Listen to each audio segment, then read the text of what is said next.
नमस्कार, स्वागत है आपका कार्यक्रम सेहत आपकी में। और प्राचीन ग्रंथों में कहा गया, शरीर माध्यम खलु धर्म साधनम, यानी शरीर ही एक ऐसा माध्यम है जो जीवन के सारे उद्देश्यों को पूरा करने का एकमात्र माध्यम है। चाहे वो धर्म हो, चाहे वो अर्थ हो, चाहे कामनाएं हो या फिर मोक्ष हो।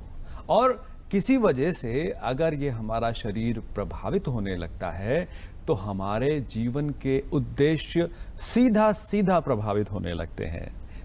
शरीर को अच्छे तरीके से चलाने के लिए आवश्यक है कि जो भी हम ग्रहण कर रहे हैं वो शरीर में अच्छे से लगे, और उसके लिए आवश्यक है कि हमारा जो पेट है वो सही रहे। तो आज का जो विषय है वो भी इसी पर आधारित है। आइए नजर डालते हैं आज के विषय पर।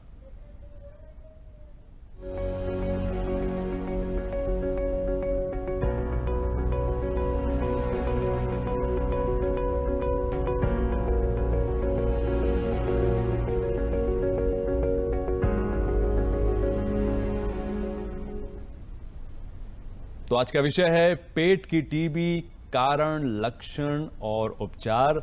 और इस विषय पर हमसे बात करने के लिए हमारे साथ स्टूडियो में मौजूद हैं डॉक्टर संजय भट्ट साहब। आप प्रोफेसर हैं in department of general surgery, doctor Ram Manohar Lohia आयुर्विज्ञान संस्थान। डॉक्टर भट्ट, आपका बहुत बहुत स्वागत है। नमस्कार आपको और आपके दर्शकों को नमस्कार जी। तो दर्शकों, अगर इस विषय पर आप डॉक्टर साहब से बात करना चाहते हैं, आपके मन में कोई शंका है, कोई सवाल है, तो आप हमें इन नंबर्स पे कॉल कर सकते हैं। हमारे फोन नंबर हैं 0522-4015-988 और 0522-220-5756। और जब तक आपकी कॉल हम तक पहुंच रही है, आपके सवाल हम तक पहुंच रहे हैं, तब तक हम अपनी बातचीत का सिलसिला शुरू करते हैं। डॉक्टर संजय, मैं सबसे पहले आपसे जानना चाहूँगा कि आखिर ये जो टीबी होती है, ज़्यादातर टीबी का मतलब लोग फेफड़ों से लगाते हैं, ये पेट से किस तरह से संबंधित है? हाँ, ये बात आपने सही बोली है। जो टीबी है, टीबी बेसिकली एक संक्रामक बैक्टीरिया है जिसका नाम है माइकोबैक्टीरियम ट्यूबरकुलोसिस। ये आम हालत में हमारे फेफड़ों में रहता है, फेफड़ों में बीमारी करता है, जो इसको पल्मोनरी ट्यूबरकुलोसिस बोलते हैं जी। और पेट में पहुंचने के इसके कुछ रास्ते हैं। सबसे जो है, अगर कोई टीबी वाला मरीज अपना थूक निकल ले तो उससे जाएगा, या तो रक्त से जाता है, खून के बहाव के साथ। एक पहले ही फेफड़े में टीबी है तो वो रक्त से अलग अलग हिस्सों में पहुंचता है, उन्हीं में से तो पेट में भी पहुंच जाता है, या यूरिनरी ट्रैक से भी जा सकता है जी। या अगर साथ वाला कोई और ऑर्गन इफेक्टेड है तो वहां से भी जा सकता है। अच्छा, वहाँ जो कांटेक्ट में दूसरा शरीर का अंग है उससे भी जा सकता है। इन हिस्सों से मतलब फेफड़ों के रास्ते ये तमाम संसाधनों से ये शरीर के दूसरे हिस्सों में जाता बैक्टीरिया पहुंच जाता है। प्रारंभिक रूप से एक व्यक्ति कैसे जाने कि वो इस बीमारी से ग्रस्त हो रहा है या हो गया है? क्या प्रारंभिक लक्षण क्या होते हैं? प्रारंभिक इसमें लक्षण है, सबसे कॉमन है कि पेट में दर्द होना जी। पेट में दर्द होना सबसे कॉमन है। उसके बाद वजन का घटना, वजन कम होना है जी। और शाम को हल्का हल्का बुखार होना। और एक और चीज़ होती कि कभी कभार उसको कब्जियत रहती और उसी के साथ कुछ दिन में लूज मोशंस होते हैं जी। या पेट में पानी आ जाना, ये सब अर्ली सिम्टम्स हैं, अर्लियर वो जो लक्षण हैं वो हैं। और उस वक्त अगर हम उपचार करें तो बेहतर है। कई बार ऐसा होता है कि पेट के मामले में हम आसपास के लोगों की सलाह या फिर तमाम जो घरेलू उपचार हैं, नुस्खे हैं, वो हम आजमाने लगते हैं। और कई बार जो अपने सिम्टम्स बताए, जो प्रारंभिक सिम्टम्स बताए, उसे हम इग्नोर कर देते हैं। ऐसे लगता है कि हाँ भाई ठीक है, ये तो पेट की प्रॉब्लम है। तो क्या इस तरह से चीज़ों को हल्के में लेना प्रारंभिक लक्षणों को उचित है?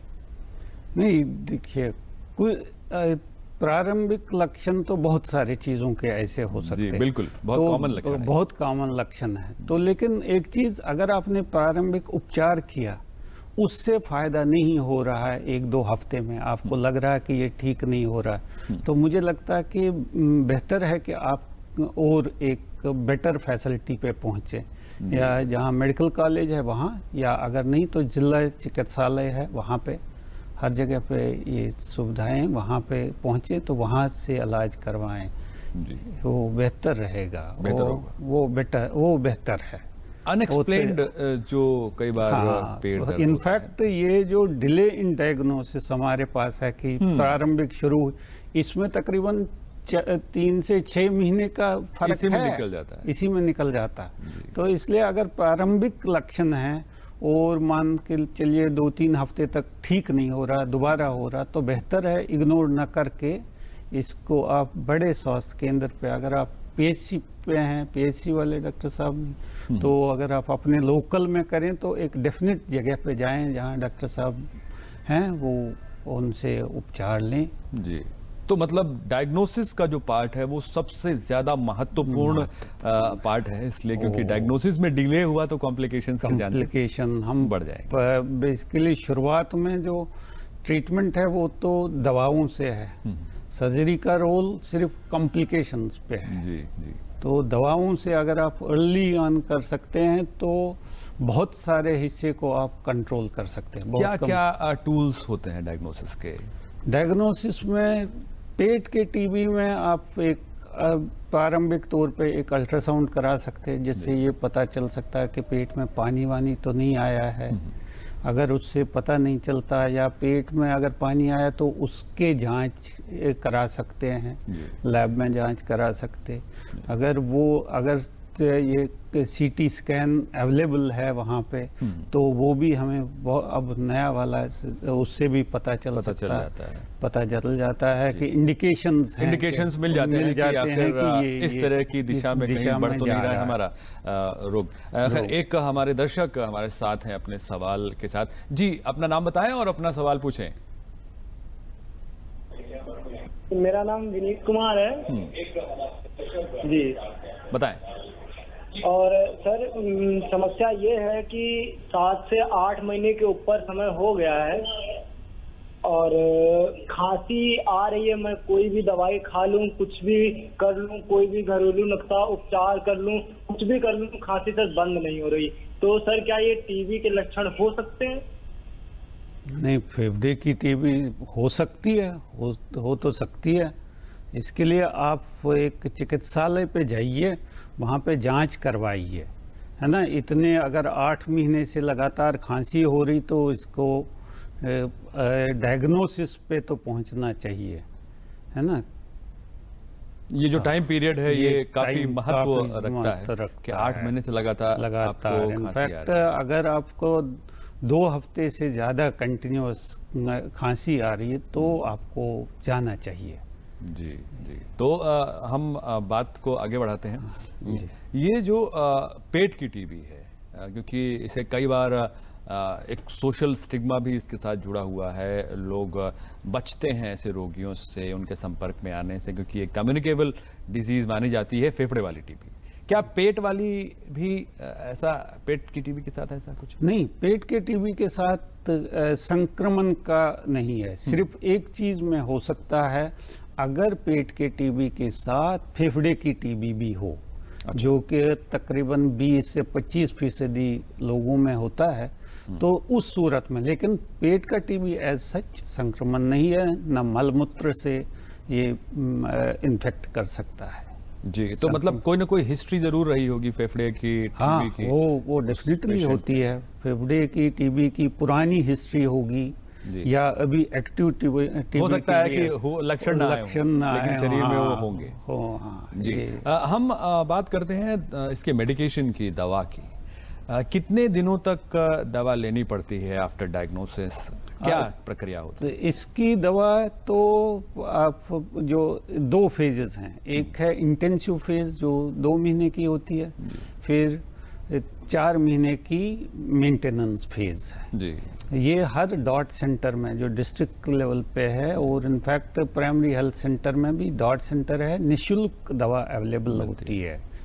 तो ये दवा, लेकिन स्टेज सीवियरिटी ऑफ डिजीज़ पे डिपेंड करेगी कि डॉक्टर साहब कितनी देर तक आपकी दवा चलाएं। वो खासकर पेट टीबी में तो खासकर उनका जो परामर्श रहे, वो उनका जो जुरिस्डिक्शन है वो महत्व रखेगा। उस पे एक और दर्शक हमारे साथ जुड़ रहे हैं अपने सवाल के साथ। जी, अपना नाम बताएं और अपना सवाल पूछें। सत्यनाम पांडे, सिद्धार्थ नगर। जी, सवाल पूछें। सर, आंत में म्यूकस आता है, आंत में म्यूकस आ रहा है। म्यूकस आता है और जो है बवासीर है, क्या ये टीबी के लक्षण हो सकते हैं सर? आंत में म्यूकस और बवासीर जी, जब लेटरिन जाते हैं तो ये जो है म्यूकस आता है, बगंदर 3-4 बार जाना पड़ता है, कब्ज रहता है, और जो है 3-4 बार जाना पड़ता तो बवासीर है। हाँ, बवासीर एज सच टीबी का लक्षण नहीं है जी, कम से कम 10 साल से जो है म्यूकस गिरता है, कब्ज रहता है। हाँ, ये एक टीबी तो कम ही है ये, लेकिन आपको एक किसी बड़े हॉस्पिटल में इसकी जांच करानी चाहिए। जैसे आप लक्षण बता रहे हैं, ये दूसरी एक बीमारी होती है, उसको बोलते हैं इन्फ्लेमेटरी बाउल डिजीज। इसकी लक्षण मुझे ज़्यादा लगते दैन ट्यूबरकुलोसिस। बगंदर एक चीज़ होती जो लैट्रिन के रास्ते के आजू बाजू एक छेद टाइप बनाता है, वो टीबी का बहुत सारे अगर हैं तो वो टीबी का एक लक्षण हो सकता है। लेकिन ये इन्फ्लेमेटरी बाउल डिजीज़ का ज़्यादा लगता है। लेकिन फिर भी आप एक जो आपके पास वाले डिस्ट्रिक्ट लेवल का हॉस्पिटल है, वहाँ पे आप परामर्श लें। जी, तो मतलब यह है कि आपको एक और डायग्नोसिस करानी पड़ेगी, बेहतर तरीके से जांच हो जाए, हाँ, तब ज़्यादा बेहतर होगा इससे रोग को पहचानने में। जी, हम बात कर रहे थे कि दवाएं कितने दिनों तक चलती हैं, और एक और महत्वपूर्ण बात होती है टीबी के इलाज में कि अगर दवाओं के बीच में अगर अंतराल आ जाए तो ये एक बड़ा महत्वपूर्ण मुद्दा है। तो कितना अंतराल हो सकता है, कितना अंतराल के बाद फिर से दवा शुरू होगी, इस पर थोड़ा प्रकाश डालें। इनफैक्ट तो दवा पे अंतराल आना ही नहीं चाहिए जी। एक आध डोज आप मिस करें तो ठीक है, नहीं तो आपकी टीबी और उग्र टाइप की टीबी हो सकती है। जी। तो इनफैक्ट कभी आप दवा, मैं तो बोलता घर वालों को एक ही काम है, समय पे दवा खिलवाना, समय पे दवा वो दें। क्या 1-2 दिन का गैप चल सकता है या फिर चल सकता है? एक दिन का भी गैप? एक दिन का भी नहीं होना चाहिए, नहीं होना चाहिए। मतलब बहुत परफेक्टली पे नहीं बताएंगे, परफेक्टली दवा होना चाहिए विदाउट ब्रेक। जी। तो अब आते हैं सर्जरी की पार्ट पे। कई बार ऐसा होता है कि दवाओं के बाद भी, या ऐसे जैसे कि हम लोगों ने बात की कि डायग्नोसिस में डिले की वजह से या तमाम कारणों की वजह से जो कॉम्प्लिकेशंस आ जाते हैं, उसमें सर्जरी भी आवश्यक हो जाती है। तो कब ऐसी परिस्थितियां होती हैं जब सर्जरी की आवश्यकता होती है? सर्जरी पेट की टीबी में सिर्फ कॉम्प्लिकेशंस पे आती है जी। जो कि हम मानिएगा कॉम्प्लिकेशंस हम ऑलमोस्ट 20% के 20 से 22% पेशेंटों में सर्जिकल कॉम्प्लिकेशंस ऑफ ट्यूबरकुलोसिस हम देखते हैं। तो उसमें क्या है, रुकावट होना। जी। आंतों में रुकावट आ जाती है, या आंतों में कोई एक छेद बन गया छिद्रन टाइप का, या आंतों में पस बन गया। इन सब कारणों से हमें सर्जरी की आवश्यकता पड़ती है। जी, हम आपसे बिल्कुल बात करते रहे, लेकिन एक और हमारे जो दर्शक हैं वो लाइन पे हैं, शायद इनका फोन कट गया है। हाँ, तो हम बात कर रहे थे कि सर्जरी किन किन कॉम्प्लिकेशन जिसको हम बोलते हैं रुकावट हो गई, रुकावट आ गई, आंतों के आगे रास्ता बंद हो गया जी, या छेद हो गया जी, या आपस में आंतें जुड़ गई, एडहेजन हो गया आपस में, ऐसे गांठ टाइप की बन गई। उन सब चीज़ों के लिए सर्जरी की आवश्यकता होती है। जी, तो हम इस विषय पर और भी बात करेंगे, लेकिन इस विषय को थोड़ा तफसील से समझने के लिए आइए देखते हैं एक लघु फिल्म। लाइलाज नहीं है आंतों की टीबी। भारत सहित पूरी दुनिया में हो रहे चिकित्सा अनुसंधानों से आंतों की टीबी को पूरी तरह ठीक करना संभव हो चुका है। एक समय में जानलेवा समझा जाने वाला गैस्ट्रोइंटेस्टाइनल ट्यूबरकुलोसिस यानी कि आंतरिक क्षय रोग अब जानलेवा नहीं रह गया है, लेकिन समय रहते इसकी पहचान करना और चिकित्सकीय दिशा निर्देशों को पूरी तरह अनुपालन करना बहुत जरूरी हो जाता है। क्या है आंतों की टीबी? टीबी मूलतः फेफड़ों और श्वसन प्रणाली का रोग है, लेकिन दीर्घकालीन टीबी के बाद ये रोग शरीर के अन्य अंगों में भी संक्रामक प्रभाव दिखाता है। लक्षण: आंतों की टीबी के प्रारंभिक लक्षण इस प्रकार हो सकते हैं, जैसे लगातार पेट के निचले हिस्से में दर्द या सूजन का एहसास होना, कुछ खाते या पीते ही उल्टी का अनुभव होना, पेट में अचानक उठने वाली ऐंठन या तेज मरोड़, लगातार उबकाई आना, गले में सूखी खांसी का बने रहना, रात में सोते समय तेज पसीना आना, भूख में तेजी से कमी या कुछ भी खाने पीने की इच्छा न होना, पौष्टिक आहार लेते रहने के बाद भी शरीर का कमजोर होना और शरीर में लगातार हल्का बुखार बना रहना। उपचार: आंतों की टीबी का इलाज आधुनिक एलोपैथिक चिकित्सा में बहुत कारगर साबित हो रहा है, लेकिन इसके लिए उचित चिकित्सकीय परामर्श और खान पान के साथ दवाओं का पूरा कोर्स करना जरूरी है। ये पूरा चिकित्सा अनुक्रम अलग अलग रोगियों की शारीरिक क्षमता और रोग की स्थिति के हिसाब से 6 महीने से लेकर 1 वर्ष तक हो सकती है। आधुनिक होम्योपैथिक दवाएं भी आंतों की टीबी के इलाज में बहुत कारगर साबित हो रही हैं। भारत की पारंपरिक आयुर्वेदिक चिकित्सा पद्धति में भी राजयक्ष्मा अथवा टीबी रोग के इलाज की सिद्ध औषधियां मौजूद हैं, जिनमें आयुर्वेदिक षोडशोपचार पद्धति से लेकर पंचकर्म और अनेक आसवों और अरिष्टों का प्रयोग किया जाता है। आंतों की टीबी के इलाज में सबसे महत्वपूर्ण सावधानी यही है कि एक बार उपचार प्रक्रिया शुरू होने के बाद इसे रोग की समाप्ति तक बंद नहीं होना चाहिए, वरना पूरा मेडिसिन कोर्स दोबारा करना जरूरी हो जाता है। इससे भी बड़ी समस्या ये हो सकती है कि शरीर में मौजूद टीबी जीवाणु तमाम प्रयुक्त दवाओं के विरुद्ध प्रतिरोधक क्षमता विकसित कर लेते हैं। तब रोग के इलाज में दी जाने वाली सारी दवाएं निष्प्रभावी होने लगती हैं और तब इस रोग स्थिति को मल्टी ड्रग रेजिस्टेंस टीबी कहा जाता है। आंतों की टीबी का इलाज कर रहे चिकित्सकों के लिए ये एक कठिन स्थिति होती है, जिससे रोगी को बाहर निकालने के लिए बहुत दीर्घकालिक उपचार और सावधानी की जरूरत पड़ती है। संक्रमण से बचाव: क्योंकि आंतों की टीबी का रोग एक बार पता चलने के बाद शुरू होने वाला इलाज कष्ट साध्य और लंबे समय तक चलने वाली उपचार प्रक्रिया है और इस दौरान रोगी के शरीर की सामान्य स्थिति भी बहुत को प्रभावित हो जाती है। इसलिए टीबी जीवाणु के संक्रमण से खुद को बचाकर इस रोग के आक्रमण से बचा जा सकता है। विश्व स्वास्थ्य संगठन के अनुसार भारत जैसे नमी वाले देशों में उष्ण कटिबंधीय क्षेत्रों के निवासियों में आंतों की टीबी के अधिकांश मामलों में रोगी मनुष्यों की छोटी और बड़ी आंत में ट्यूबरकुलोसिस बैसिलाई और ट्यूबरकुलोसिस बोविस जीवाणुओं का संक्रमण पाया जाता है। इसमें ट्यूबरकुलोसिस बोविस का संक्रमण दुधारू पशुओं से प्राप्त कच्चे दूध या दही के सेवन से हो सकता है, इसलिए दूध को हमेशा ठीक से उबाल कर ही सेवन करें।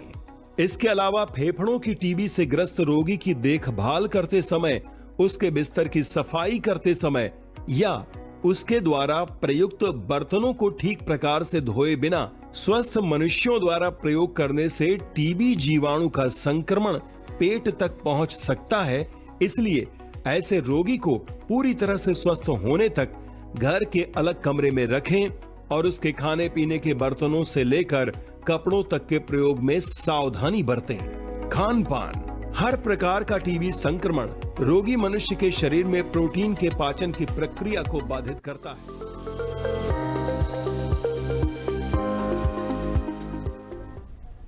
जी आप देख रहे हैं कार्यक्रम सेहत आपकी, और सेहत आपकी कार्यक्रम में आज हम बात कर रहे हैं पेट की टीबी पर, और इस विषय पर आज हमसे बात करने के लिए हमारे साथ हैं डॉक्टर संजय भट्ट साहब। आप सीनियर सर्जन हैं डॉक्टर राम मनोहर लोहिया आयुर्विज्ञान संस्थान में। और डॉक्टर संजय, हम बात कर रहे थे कि किस तरह से सर्जरी आवश्यक हो जाती है कॉम्प्लिकेशंस के दौरान, और सर्जरी से पहले भी कई बार रोगी हिचकता है या मानसिक रूप से वो बहुत अपने आप को तैयार नहीं समझता, सोचता है कि अगर दवाओं से ही काम चल जाता तो कितना बेहतर था। कितना महत्वपूर्ण है उसका मानसिक रूप से तैयार होना? तो मानसिक रूप से तैयार होना तो बहुत ज़रूरी है जी, उसका और उसके परिवार का भी, क्योंकि उनको उसका ख्याल रखना है। डॉक्टर भी उनके साथ बात करें, और इस माध्यम से मैं ये सब लोगों को ये बोलना चाहता हूँ कि आप अपने जो भी ट्रीट कर रहे हैं उस पर भरोसा रखिए, वो आपके हित की ही बात सोचता है ना। तो हमेशा वो जो करता है आपकी, हमारी पुरानी एक कहावत है, वैद्य और वकील से छुपाइएगा नहीं, उस पर भरोसा करिए। तो वैद्य वकील पे भरोसा करिए, आप ही की सेहत का ख्याल रखता है ना, और वो अच्छा करेगा, आपके लिए ठीक करेगा। बिल्कुल। ये शल्य चिकित्सा की हम बात कर रहे थे, तो एक जो शल्य चिकित्सा होती है वो कितना वक्त लेती है एक मरीज में, जो कॉम्प्लिकेशंस होते हैं उसके? ये डिपेंड करता है कि कितनी बड़ी कॉम्प्लिकेशन है। जो रूटीन है वो 2-2.5 से 3 घंटे के दौरान की सर्जरी है वो, लेकिन कभी कभार लंबी भी हो सकती है अगर ज़्यादा कॉम्प्लिकेशंस हैं। जैसे छोटी आंत लेते हुए बड़ी आंत भी इन्वॉल्व है, उसमें वो बड़ी आंत का हिस्सा भी निकालना पड़ता है, उन चीज़ों में थोड़ा लंबा समय लगता है। अदरवाइज जो रूटीन प्रोसीजर्स हैं उसमें तो 2.5 से 3 घंटे में सर्जरी होती है। कैसे अपने आप को फिट करे, या फिर कैसे अपने आप को शारीरिक रूप से तैयार करे? खान पान में क्या रखे कि वो शल्य चिकित्सा के लिए तैयार हो? खान पान में तो हाई प्रोटीन डाइट, अगर वो वेजिटेरियन है अपने खाने में दालें, पनीर, दूध से बनी हुई अलग अलग चीज़, अगर वो मांसाहारी है तो मांस, मछली, अंडा, ये सब लेके शरीर को ताकत, बेसिकली तभी आप फाइट करेंगे डिजीज़ के अगेंस्ट जब आपके शरीर में ताकत हो, जो हमने कोविड में भी देखा है। बिल्कुल। तो दोनों चीज़ों के साथ मिलके हम आगे बढ़ सकते हैं। शरीर जो रोगी का है और साथ में जो रोगी के तीमारदार हैं, घर वाले हैं, दोनों ही महत्व रखते हैं ऑपरेशन की सफलता और उसके बाद की रिकवरी में। तो दोनों की मानसिक स्थिति किस प्रकार आपस में सिंक करे, किस तरह से दोनों लोग आपस में आपके माध्यम से मैं बोलना चाहता कि इंफॉर्मेशन बहुत एसेंशियल है। इस रोग से घबराने की ज़रूरत नहीं है। इस पे आप ये कि एक स्टिग्मा के इसको टीबी हो रखा तो ये ठीक नहीं होगा, नहीं, टीबी ठीक होगा। एलोपैथिक में उसका पूर्ण इलाज है, दवा लेना है, और अपने आप के मानसिक तौर पे मरीज और उसके घर वाले दोनों जुझारू रहें, ताकि हिम्मत लें। लंबा इलाज है लेकिन ठीक होने की पूरे चांसेस हैं, उसमें कोई ऐसा नहीं है। आपने दवा वाला ड्यूरेशन तो बताया कि दवा में इतने दिनों तक इलाज चलता है, लेकिन जो शल्य चिकित्सा होती है, क्या इस शल्य चिकित्सा के पश्चात ज़्यादा वक्त लगता है किसी भी रोगी को कंप्लीट होने में? नहीं, एज सच जो शल्य चिकित्सा तो रूटीन सर्जरीज में जितना हम, जैसे तीसरे दिन आदमी चलने फिरने लगता है। अच्छा। हाँ, और जब तक मान लीजिए 2 हफ्ते के बाद तो वो रूटीन डे टू डे अपनी एक्टिविटीज़ करने में लग जाता। हाँ, थोड़ा सा उसके बाद जो रिकवरी फेज़ है उसमें थोड़ा समय लगता है, दवा ववा चलती रहती है। टीबी की दवा, बेसिकली टीबी की दवा तो छोड़नी नहीं है, ये तो खाती रहनी है। तो ऑपरेशन के बाद भी ऑपरेशन के बाद भी चलनी है और पूरा कोर्स करना है, और अपने जो डॉक्टर साहब हैं उनसे मिलते रहें, जो जो उनके परामर्श हैं वो स्ट्रिक्टली फॉलो करें। ये बहुत आवश्यक है, ये आवश्यक है। मैं ये जानना चाहूँगा कि एक अगला सवाल मैं करूं इससे पहले एक दर्शक हमसे कुछ पूछना चाह रहे हैं। जी, अपना सवाल पूछें। हेलो, हाँ जी, रेखा जी जयपुर से आप बोल रही हैं, हम आपको सुन रहे हैं, बोलिए। हाँ जी बोलिए, आपकी आवाज आ रही है। हाँ जी, हाँ, मेरा ना खाना खाने की इच्छा नहीं होती है, मेरे खाना खाने की इच्छा नहीं होती है और उल्टी का से जी हो जाता है। आंसर क्या सलाह देना चाहेंगे? खाना खाने की इच्छा नहीं होती है और उल्टी हो जाती है। अपने पास वाले स्वास्थ्य केंद्र पे जाएं, वहाँ पे डॉक्टर साहब से उपचार लें। ऐसे ना इसको हम नकार सकते, वो जांच की आवश्यकता है पता करने की कारण का। मैं जानना चाहूँगा कि एक व्यक्ति जो तमाम भीड़ भाड़ वाली जगहों में रह रहा है, धूम्रपान नहीं कर रहा है, कोई नशा नहीं कर रहा है, लेकिन फिर भी प्रदूषण के कारण उसके फेफड़ों में प्रदूषित हवा भी जा रही है और तमाम प्रिकॉशंस लेने के बावजूद भी एक्सपोजर उसका हो रहा है इस बैक्टीरिया से, क्या हेल्थ टिप देना चाहेंगे आप?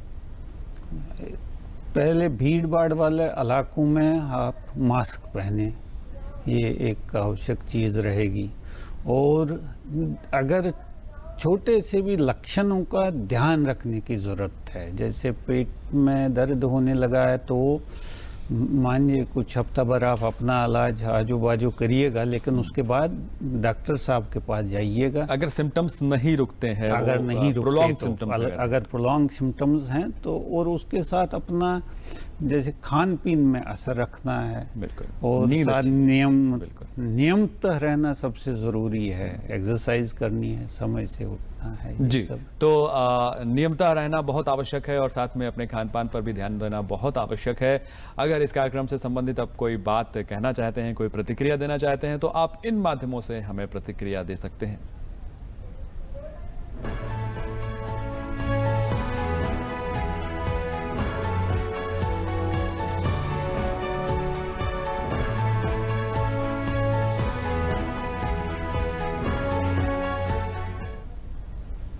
तो डॉक्टर संजय, आप स्टूडियो में आए, आपने इतनी अच्छी बातें बताई, इसके लिए आपका बहुत बहुत शुक्रिया। आपका भी, आपके दर्शकों का भी। तो आज का कार्यक्रम यहीं तक, नमस्कार।